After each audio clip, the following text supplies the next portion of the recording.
మీ ఎలాంటి వ్యాపార ప్రకటనలకైనా వెంటనే మా ఛానల్ సంప్రదించండి. నమస్తే. ప్రస్తుతం మన స్టూడియోలో ప్రముఖ ఆధ్యాత్మికవేత్త, జ్యోతిష్య వాస్తు పండితులు బ్రహ్మశ్రీ డాక్టర్ నాయకంటి మల్లికార్జున శర్మ గారు ఉన్నారు. సో ఆగస్టు మాసంలో తులారాశి వారి పరిస్థితి ఏ విధంగా ఉండబోతుందో గురువుగారిని అడిగి తెలుసుకుందాం. నమస్కారం గురుగారు. నమస్కారం అండి.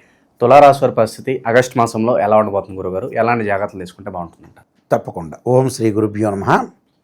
ఆగస్టు నెలలో తులారాశి వాళ్ళ యొక్క ఫలితాలను మనం ఒకసారి పరిశీలన చేసే ముందు గ్రహాలు ఏ ఏ రాశుల్లో ఉన్నాయో ముందుగా తెలుసుకుందాం.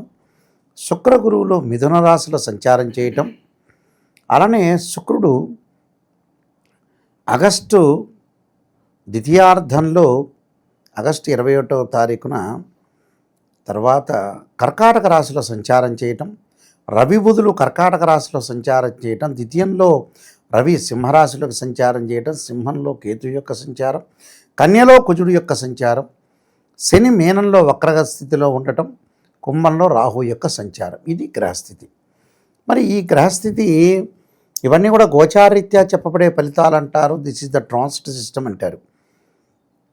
ఈ ట్రాన్సిట్ సిస్టంలో తులారాశి సంబంధించింది ఏ విధంగా ఉండబోతుంది గోచారీత్యా మనం తెలుసుకునేటట్లయితే, ముఖ్యంగా ఈ తులారాశి వాళ్ళకి ఇక్కడ షష్టమంలో శుక్రుడు ఉన్నాడు, భాగ్యంలో శుక్రుడు ఉన్నాడు, భాగ్యంలో గురువు కూడా ఉన్నాడు. ఇక్కడ తులా, వృశ్చికము, ధనస్సు, మకరం, కుంభం, మీనం. మీనంలో 6వ స్థానంలో శని యొక్క సంచారం, అలానే భాగ్యంలో శుక్రుడు, గురువు.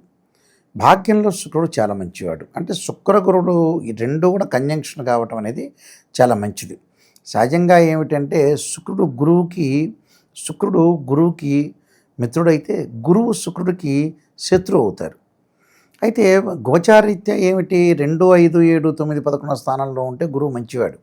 శుక్రుడు 1, 2, 4, 5, 8, 9, 11వ స్థానాల్లో ఉంటే 10, 11 స్థానాల్లో ఉంటే శుక్రుడు మంచివాడు. ఇక్కడ శుక్రగ్రహం అనేది చాలా అనుకూలంగా ఉంటుంది. ఎందుకంటే రాస్యాధిపతి కూడా వాళ్ళే కాబట్టి తులారాశికి. అలాగా తులారాస్యాధిపతి శుక్రుడు కావటం, భాగ్యస్థానంలో ఉండటం వల్ల అనుకున్న పనులన్నీ కూడా నెరవేరుతాయి వాళ్ళకి. ఏదైతే ఒక లక్ష్యం అనేది, మానవుడు లక్ష్యాన్ని చూసే జీవిస్తూ ఉంటాడు. ఆ లక్ష్యాన్ని చూసి జీవించకుండా పునరపి జననం పునరపి మరణం అని ఎప్పుడైనా మనం చనిపోతామనేది గ్యారంటీ మానవుడికి ఏమిటంటే చనిపోవటం గ్యారంటీ, ఏది జరిగింది జరగకపోయినా. అది ప్రతిసారి బాధపడుతూ ఉంటే జీవితం అనేది జరుగుబాటు కాదు, లైఫ్ అనేది లీడ్ చేయలేరు. కాబట్టి ఇక్కడ భాగ్యంలో శుక్రుడు ఉండటం వల్ల ఏంటంటే ఆనందము, సుఖము, సంతోషము, బంధుమిత్రులతోటి ఆనందంగా గడపటం, అలానే రకరకాల విందులు, వినోదాలు, శుభ కార్యక్రమాల్లో పార్టిసిపేట్ చేయటం, వీళ్ళు శుభ కార్యక్రమాలు నిర్వహించటం అనేది జరుగుతుంటుంది. అంటే ఎవరో తెలిసిన చుట్టాలు, బంధువులు ఉంటుంది, వీళ్ళు ఆర్గనైజేషన్ చేసే అవకాశం బాగా ఎక్కువగా ఉంటుంది. అంటే పెత్తనం అనేది వీళ్ళకి చేతికిచ్చే అవకాశాలు బాగా ఎక్కువగా ఉంటాయి. అందువల్ల వీళ్ళ యొక్క ఏదో వివాహం కానీ, వ్యక్తులు కూడా సమాజంలో ఉంటారు కదా, వాళ్ళకు కూడా వివాహాలు అయ్యే సూచనలు అనేవి బాగా ఎక్కువ ఉన్నాయి. భాగ్యస్థానంలో గురువు యొక్క సంచారం అంటే భాగ్యం కలుగుతుంది అని అర్థం. అంటే భాగ్యం కలుగుతుందంటే డబ్బులు ట్రాన్సాక్షన్స్ అవుతాయి. ఎలాగ ట్రాన్సాక్షన్స్ అవుతాయి అంటే బంగారు ఆభరణాలు కొనటం, కరెన్సీ నోటు కన్వర్ట్ అవుతుంది అసెట్స్ రూపంలో. అంటే ఇళ్ళు కొనుగోలు చేయటం, అగ్రికల్చర్ ల్యాండ్ కొనుగోలు చేసే అవకాశాలు ఎక్కువ ఉంటాయి. అలానే ఫ్లాట్స్ కానీ లేకపోతే వ్యాపార పరంగా పెట్టుబడులు పెట్టడం, పిల్లల యొక్క చదువులు, ఎడ్యుకేషన్ పరంగా అబ్రాడ్ వెళ్ళే అవకాశాలు కూడా బాగా ఎక్కువ ఉంటాయి ఇక్కడ. అంటే శుక్రగురువుల యొక్క కలయిక అనేది మంచిది తులారాశి వాళ్ళకి. అలానే ఇక్కడ పంచమ స్థానం రాహు ఉన్నాడు, స్థానచలనం జరుగుతుంది. అంటే ట్రాన్స్ఫర్ అవుతారు. ట్రాన్స్ఫర్ కావడానికి వాట్ ఈస్ ద రీజన్ అంటే భాగ్యస్థానంలో గురువు ఉన్నాడు.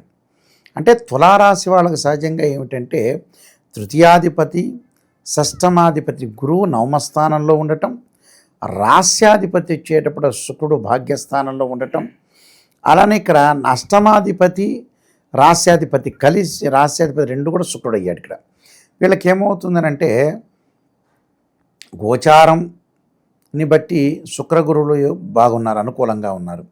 అలానే పంచమ స్థానం రాహు యొక్క సంచారం కూడా స్థానచలనం జరుగుతుంది. స్థానచలనం ఎప్పుడు జరుగుతుంది? ఇంక్రిమెంట్ రావటం, వీళ్ళ యొక్క పర్ఫార్మెన్స్ అనేది ఏదైతే ఉంటుందని మెచ్చుకొని అధికారులు ట్రాన్స్ఫర్ చేయటం, వాళ్ళకి మంచి ప్రమోషన్లు ఇవ్వటము జరుగుతుంది, శాలరీస్ పెరిగే అవకాశాలు కూడా ఖచ్చితంగా ఉంటాయి. అలానే ప్రైవేట్ సెక్టార్లో ఉన్న ఎంప్లాయీస్ ఎవరైతే ఉంటారో వాళ్ళకి అనుకోకుండా ఊహించని విధంగా జాబ్ వచ్చే అవకాశం ఖచ్చితంగా ఉంటుంది. అంటే 2 గ్రహాలు వాళ్ళకి చాలా అనుకూలంగా ఉన్నాయని చెప్పుకోవచ్చు.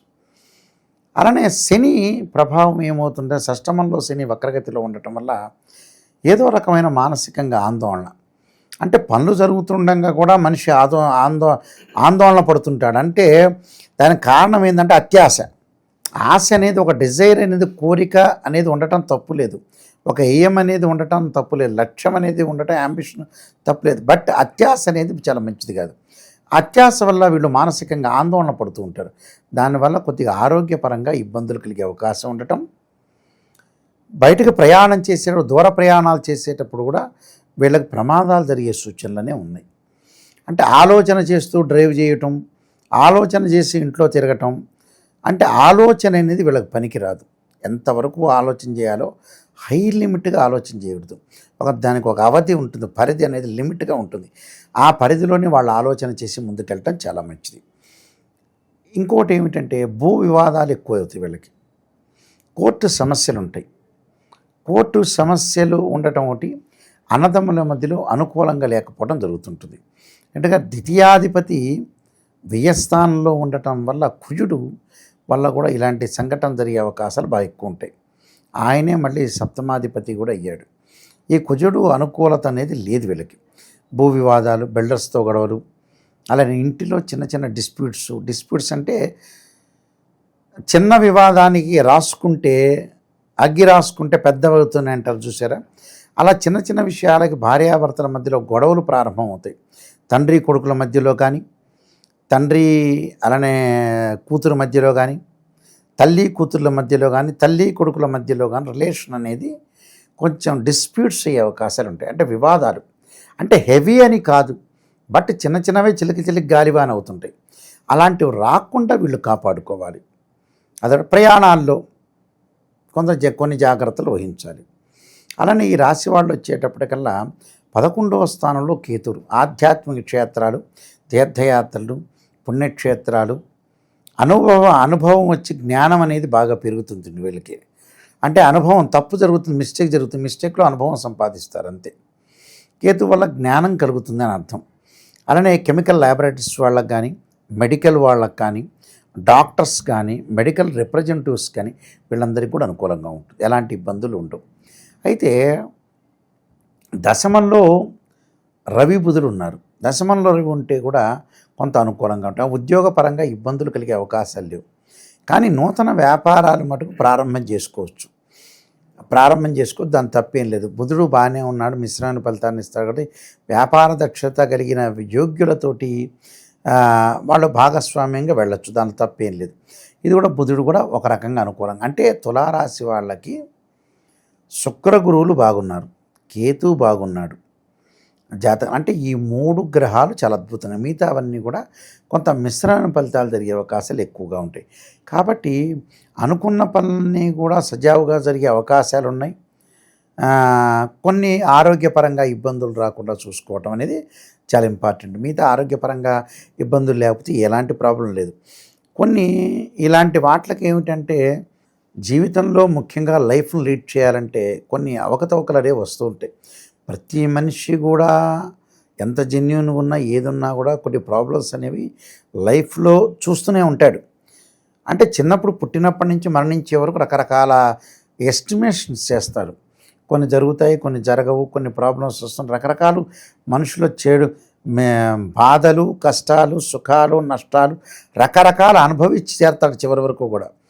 సరే, దానికి ఇంకా విల్ పవర్గా స్ట్రాంగ్గా ఉండి ముందుకెళ్ళటం కంటే మార్గం లేదు. భగవంతుడి యొక్క అనుగ్రహం సాధించడానికి ఏది చేయాలి, ఏది తప్పు చేయాలి, ఏది చేయకూడదు ఆలోచన చేసి ఉండటం అనేది చాలా మంచిది. దీనికి కొన్ని పరిహారాలు చేసుకొని ముందుకెళ్ళటం. గురుగారు, విశేషంగా ఈ రాశి వాళ్ళు ఎలాంటి పరిహారాలు వీళ్ళు పాటిస్తే బాగుంటుందంటారు?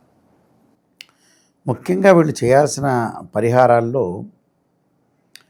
శని యొక్క ఆరాధన చేయటం చాలా మంచిది. శనికి తైలాభిషేకం చేయటం, శనికి హోమం చేయటం, శని జపం చేయటం, శని శ్లోకాలు చదువుకోవటం. నీలాంజన సమాభాసం రవిపుత్రీమాగ్రజం ఛాయామార్తాండ సంభూతం తం నమామి శనిశ్చరం అనే మంత్రాన్ని చక్కగా చదువుకోవాలి. అలానే ముఖ్యంగా సూర్యభగవాను ఆరాధన చేయటం కూడా చాలా మంచిది. సూర్యభగవాను కూడా ఆరాధన చేసి ముందుకెళ్తే మనకు మంచిది అవకాశాలు ఖచ్చితంగా ఉంటాయి. అంటే ఎలాగా? ఆదిత్యుణ్ణి ఆరాధన చేయాలి. అంటే సూర్యభగవాను సూర్య నమస్కారాలు చేయాలి.